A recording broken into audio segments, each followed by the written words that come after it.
Our next speaker is Jan Synowiecki, and he is a PhD candidate at the Centre de Recherche Historique of Paris. I think his dissertation is pas encore soutenu, mais terminé. Oui, voilà.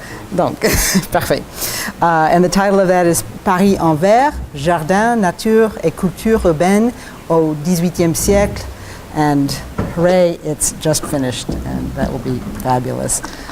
He has a publication in 2015 with Florian Besson entitled Écrire l'histoire avec des si, which I think is very fascinating.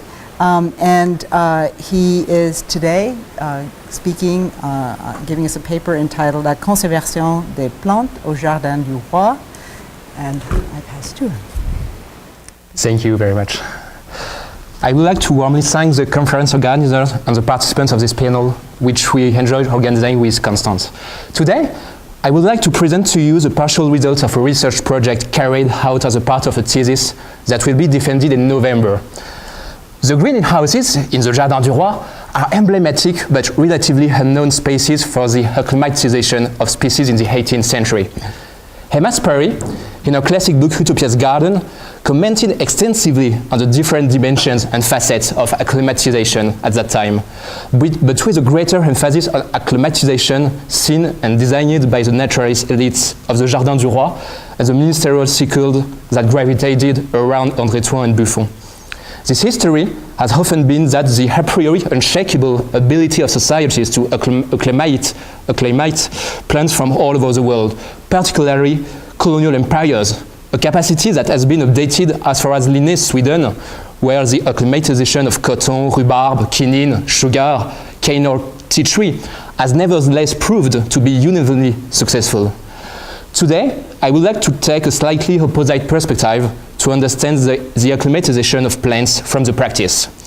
The domestication of natural world was certainly the ultimate obsession of Enlightenment, who measures a society's degree of civilization with its ability to guarantee the multiplication of living beings. However, it must also be borne in mind that these conservation policies were constantly confronted with dysfunctions, debates, or controversies that fueled a complex policy of urban nature. This paper aims to review the history of plant conservation in the Jardin du Roi, starting with the changes in the meaning of the term conservation, before seeing how plant conservation was actually affected by tensions and resistance. The notion of conservation adds a layer to our understanding of the difficulty scientists and naturalists had to acclimate a colonial plant in Paris and fulfill their goal to reproduce colonial species in metropolitan France. Gregory Quenet considers that the problem of nature conservation, as we know it today, was first formulated at Versailles between the end of the 17th century and the end of 18th century, conclusions that move away from the idea that conservation was often put forward as pure American invention in the tradition of national parks at the end of the 19th century. Carroll and Ford also highlighted the French roots of environmentalism, notably starting from the text of François-Antoine Roche during the French Revolution. The notion of conservation evolved much semantically between the end of the 17th century and the 18th centuries. For the Furtière dictionary, to preserve refers to the possibility of preserving something to prevent it from losing its properties or substance. In other words, conservation is the absence of alteration, alteration being perceived as a degradation of the intrinsic quality of the things. In the 18th century, the notion was to be increasingly used in naturalistic and pharmacological fields, and natural history was to reflect extensively on its possible uses, for example by extending the term to the conservation of animals, particularly dead animals, which formed an important part of the Jardin du Roi's naturalist collections. Of course, the term conservation continues to refer to the absence of alteration against any harmful deterioration. However, during the 18th century, increasingly, the notion of conservation integrates evolutionary flows and processes related to the effects of matter, and more particularly to the effects of humidity and heat, as shown by the definition in the Encyclopédie of Diderot et d'Alembert. In this context, naturalists sought to minimize or even eliminate the discontinuities between the organic life of plants and harmful moisture to the grain in the aftermath of the harvest. According to Fougeroux de Bondaroy, the only way to remedy this will be to dry out the grains and stop, even destroy, the principle of fermentation and corruption depending on the humidity they contain, not to mention that interaction with pests must be avoided. Conservation was here conceived as an adjustment between positive or harmful interaction during one being life stages. From now on, conservation was systematically sought as a corollary of growth. The two terms are frequently assimilated to each other. As early as the 1720s, Antoine de Jussieu, professor and demonstrator of botany at Jardin du Roi, spoke about the monarch voluntarist policy to expand his garden. Jussieu wrote, I quote, "The king has neglected nothing for the conservation and expansion of this garden, not only by the care he has given to the illustrious intendant who presides over it, but also by the trips he has ordered to find the plants that are lacking there."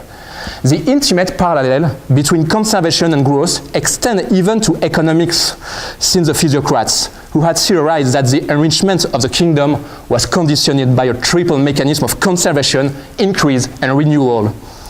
Exactly the same process was at work in Bouton's worrying reflections on forest conservation in his Mémoire sur la conservation et le rétablissement des forêts, read to the Académie des Sciences in 1738. For Buffon, this conservation was resolutely dynamic and corresponded to the prospect of a capital to be renewed or even recaptured by an ambitious policy of nurseries or reforestation of the moors. To preserve is therefore to preserve things that can change, and which often have already changed significantly.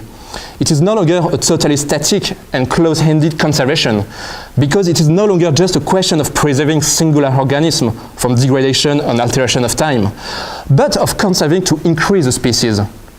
Very significantly, Antoine names these real laboratories to multiply the plants, the conservatories. And in a very curious way, the revolutionaries didn't do anything else by creating the National Conservatory of Music in 1795. It was not only a question of training citizen musicians, but also of increasing both the score collections and the number of instruments taught. Above all, since there was not yet an institution or administration in charge of conservation of nature, debates on plant conservation had circulated very widely outside the naturalist or political spheres, to such extent that one can observe in the archives very frequent requests addressed to the royal administration by garden users. In short, by a whole set of actors sought to participate in the construction of standards and regulations. The acclimatization of foreign species required the construction of appropriate places for their conservation, as one of the main concerns of naturalists was to limit the distortion between the original environment and the acclimatization environment. Naturalists are increasingly thinking of acclimatization according levels and degrees. André Toin considered, for example, that there are 3 degrees of acclimatization. A 3rd degree corresponds to the trees whose planting is high enough to produce seeds that can sow by themselves, such as the horse chestnut tree, which was acclimated in the middle of the 17th century and is found in abundance in royal gardens where it offers appreciable shade. There is a 2nd degree corresponding to trees in the kingdom in the process of seeding and seeds requiring careful cultivation, such as Canadian poplars or Florida elders. And the 1st degree of acclimatization corresponding to important seeds in the wild that are only waiting for their multiplication, such as Louisiana cypress. At the end of the 18th century, it was inconceivable to acclimate trees without any geographical transition. The conservation instruments that allow this degree of naturalization were still imperfect in the 18th century. Greenhouses are therefore still very largely rudimentary, fragile, subject to harmful interactions with fuels such as coal, and are far from embodying this nature skillfully controlled according to the official discourse of the monarchy. However, and despite their imperfections, they were considered the best way to reduce the likelihood of cold weather hazards. Greenhouses were supposed to reproduce local growing conditions and the natural rhythm of the seasons, so that plants would not feel their exile. The term is used several times. But this obviously raises questions. What specific temperatures and humidity levels should be instituted for plant conservation? How can we recreate within the same place, or for plants with divergent biological and climatic properties, suitable conditions for each of them. Ultimately, how can we integrate plant particularities and singularities into spaces where uniformity reigns supreme? Questions still outstanding at the end of the whole regime, and which attested to the fact that there was clearly no monolithic answer. Stabilizing this fragile ecosystem was extremely complex. In his Haken book, or Explain book, André Thoin mentioned repeatedly that gardeners had to call greenhouses several times because of the multiplication of drafts and unsealed breaches that lower the temperature. At the end of the 18th century, there were just as many degradations as repairs. Gardeners were known to fill cracks between wall bricks with vegetable moss imported from the woods of Saint-Maur and Verrières. Very funny.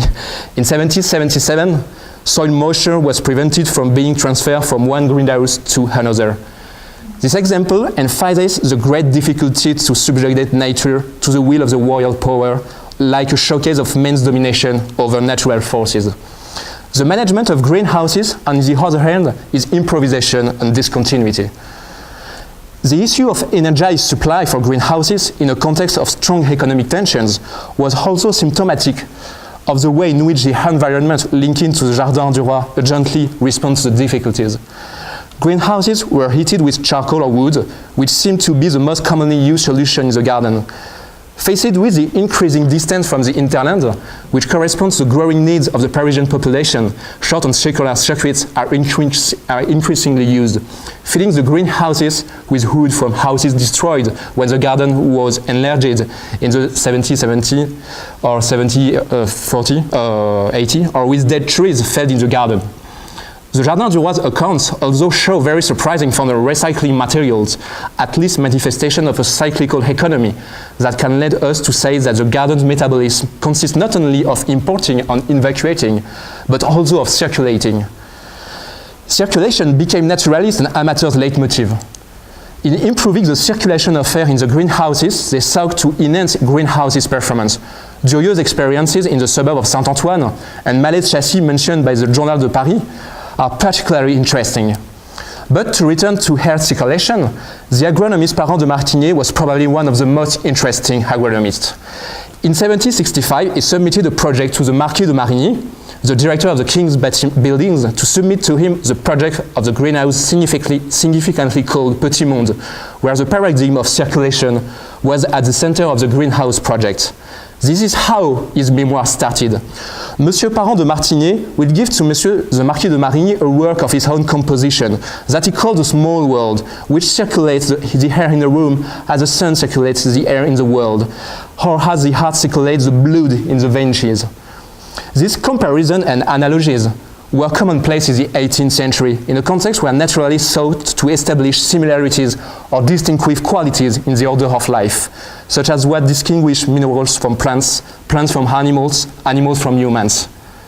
This desire to copy the spatial organization of the greenhouse to that of living organisms was part of a certain biomimicry or biopower that induced conformity or adaptation of power to the laws of nature. Because complying with the laws of nature was a growing concern from naturalists. I am thinking, for example, of l'Abbé Rosier, who, contrary to the whole tradition of French garden in L'Incatigny or Jacques Boisseau, considered that the tree trimming was totally unnatural and profoundly disrupted the physiological mechanism of circulation of sap in the tree.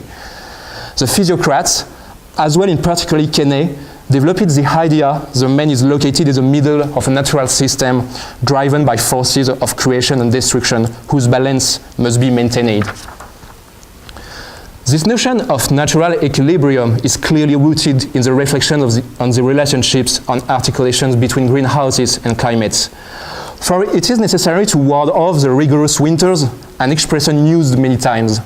Of course, there were plants that managed to endure harsh winters, heavy rains, or late frosts, to the point that they were frequently mentioned by naturalists.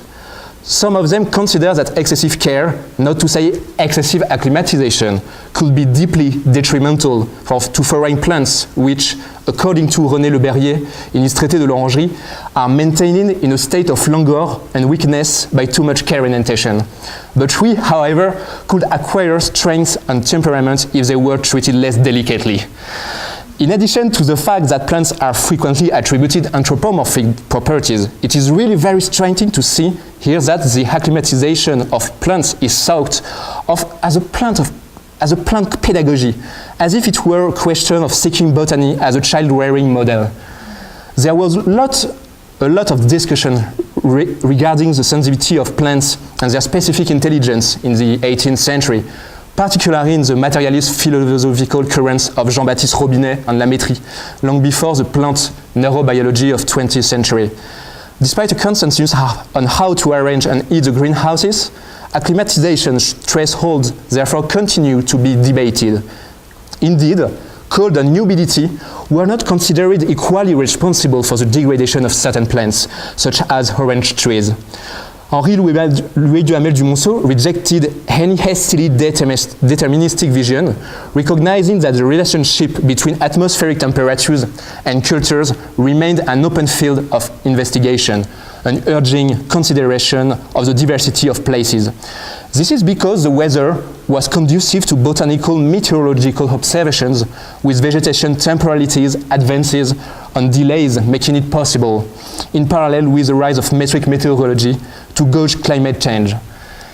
In 1740, the naturalists carried out a real Parisian microgeography of the consequences of an extraordinarily harsh winter for garden crops, and demonstrated that the misfortunes of one garden were not necessarily those of another, despite the few hundred meters that could separate them. You can see here on this line. The sensitivity to climate variations explained that some very skeptical regarding the very possibility and legitimacy of parachuting plants with such heterogeneous phytological and climatic properties into places that were, by definition, completely standardized. It was this type of remark that can be found in one of the pioneers of botanical geography, Giraud Soulavie, who defined climates based on the level of plants. The diversity of the plants and the very strong heterogeneity of the biotopic conditions necessary for their survival were therefore sufficient arguments to call into question the relevance of the greenhouses. In practice, there were therefore very strong disagreements over the question of the right temperature to be set up in the greenhouses.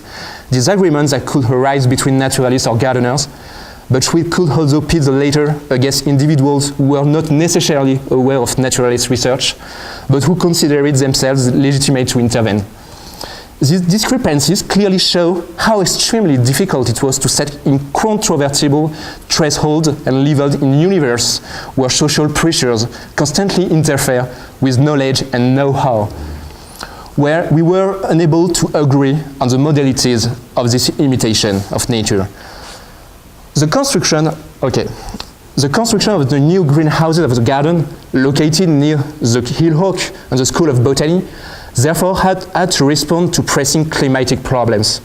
However, it proved to be particularly hectic, and the work, interrupted in the autumn of 1788, in a context of financial shortage, all the more prohibitive, as the expense amounted to more than £100,000, did not allow the greenhouse to be completed until 1791.